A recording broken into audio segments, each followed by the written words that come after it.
Well, hello, we're here in the COES conference and we have the honor and pleasure to be with Tom Slater.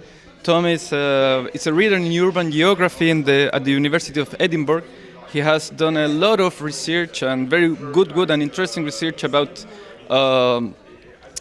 changes about the market and the state production of urban inequalities and going around subjects such as gentrification, stigmatization of territories. And now he's talking about a very interesting concept. The other day you talk about Agnotology. So I think it's really interesting. It talks a lot to us here in Chile. And so what is Agnotology, how it operates, and what does it produce? Okay. First of all, thank you for the invitation to be here. Agnotology is a concept that comes from a science historian called Robert Proctor. And what it means is the intentional production of ignorance. And I first came across this concept when I was researching some of the changes that were going on to the welfare state in the UK, which currently is really under attack by the Conservatives who are in government. And it struck me as I was listening to the things they were saying and reading some of the articles and documents that were produced by the think tanks that support these Conservatives, that epistemology, or how we know what we know, seemed to be stranded. And I was actually thinking that what seems to be much more important is why don't we know what we don't know? Okay, and agnotology comes from actually the Greek agnosis, meaning not knowing, and I found it to be an incredibly useful way of trying to understand the ways in which certain institutions, certain people have the power to mislead and the power to convince people that the world is a certain way that actually, in fact, if you look at evidence and if you look at some of the social science that we have, and in fact, the world is not that way, right? And that certain things like, for example, the housing crisis, which I've become so interested in fact, the stories that we are told about the housing crisis are the wrong stories, right? And they guide us down a path where things are not going to change and, in fact, are going to get worse. So agnotology, the study of ignorance that is intentionally produced, seemed to me to be a really, really useful way of trying to understand the nature of policy making around housing in particular and the welfare state in the UK. Okay, and do you think it's just a purely British phenomenon? Do you see it operating elsewhere? What do you think about Chile? Could we be here also subject to some kind of agnotology? And do you have some clear-cut example that illustrates in a very simple way what does it produce in cities, not only in Britain but maybe elsewhere? Sure. Well, it's difficult for me to comment in too much depth analytically on Chile because I've never done any research here. So what I say and what I know about Chile comes from talking to people like you, talking to social scientists here, and reading the work that's available in English.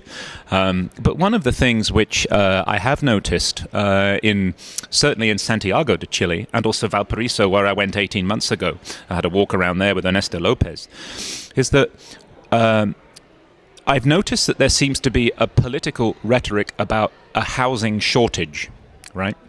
Now, it certainly seems to be a shortage of affordable housing in Chile. But then if you actually look at the amount of empty homes, right, that are in Santiago and in Valparaiso, there are a lot of empty homes, right? So is this a question of how housing is distributed that is the problem, right? So there isn't a shortage of structures for people to live in, right? There's certainly a shortage of affordable structures for people to live in, but in terms of just, the bricks and mortar, the things that people need, and roofs over their heads, there's more than enough of those to house people in Chile. It just seems to be a question of actually what is going on is there isn't a sensible and coherent policy of ensuring that housing is shared, that is equally distributed among citizens, right? So it would seem that there is agnotology operating in Chilean housing policy. But this is again only from basic discussions that I've had. I would need to do more research and actually learn the language in order to understand it more.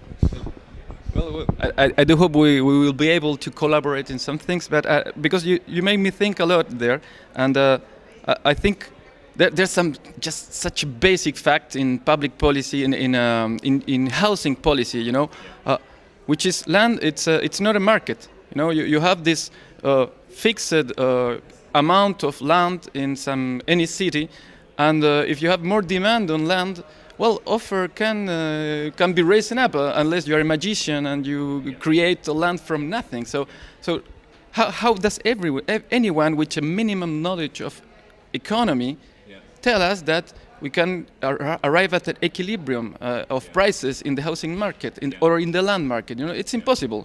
It's very easy to say it, and yet we have policies in Chile which are promoted by certain agencies and think tanks, which say, hey, let's do more market, and we have historical evidence that the liberalization and the deregulation of the housing market doesn't produce the results they promise. So that's why I thought we really are not conscious how agnotology has operated among us.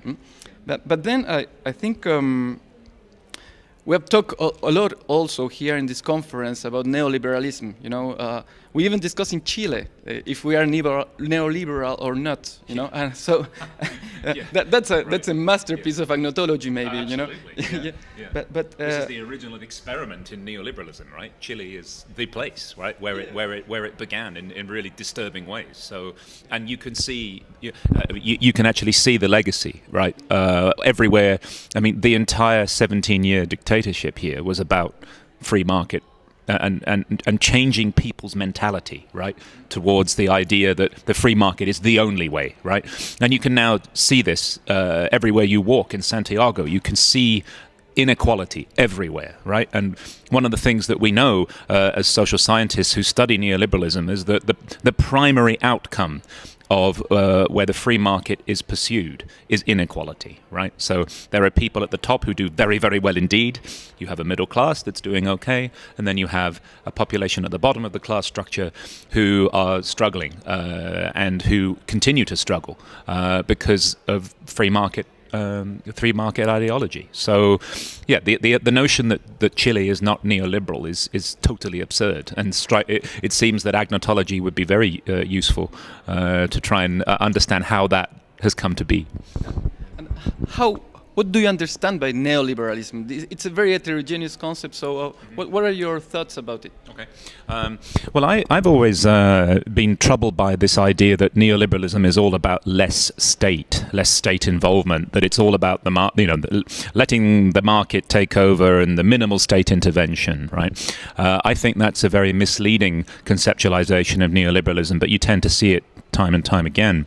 The way I understand neoliberalism is the mobilization of state power in the extension of market rule, and that definition is actually borrowed from one of the other participants at the conference, Jamie Peck. I think those were more or less his words. So I've always understood neoliberalism as a political ideology that is always fundamental to this is the state, right? And it's when decisions are made at the highest level to pursue market-oriented restructuring. And it's a process that is ongoing. There has never been an end to neoliberalism, and it's difficult to see an end to neoliberalism unless social movements can gain more traction and can start to really change some of the mindsets of people that have been so changed by 30, 40 years of this really quite aggressive promotion of the idea that trickle down will benefit everybody, right? That if the market can be given priority, it'll create wealth and everybody will become richer and we'll all benefit, right? And lots of people believe this. Lots of very intelligent people believe that this will happen. But I think if you look at just the evidence from countries where neoliberalism has been well established, trickle down does not happen. And actually, one of the things that is very common to neoliberal regimes are tax breaks, right, for the people at the top, right, and tax breaks for corporations. So what we see, rather than trickle down, is an upward distribution of wealth, right, away from people at the bottom towards the top. So neoliberalism does not make us all wealthier. But we continue to believe it, so it's another example of agnotology maybe, and well, I think we have a lot of work to do there about creating knowledge and communicating this knowledge. So I think this interview would help us to do that, at least here in Chile. So thank you very much for being with us, and well, it's always wonderful to meet an agnotologist. Okay. So, thank you. Okay.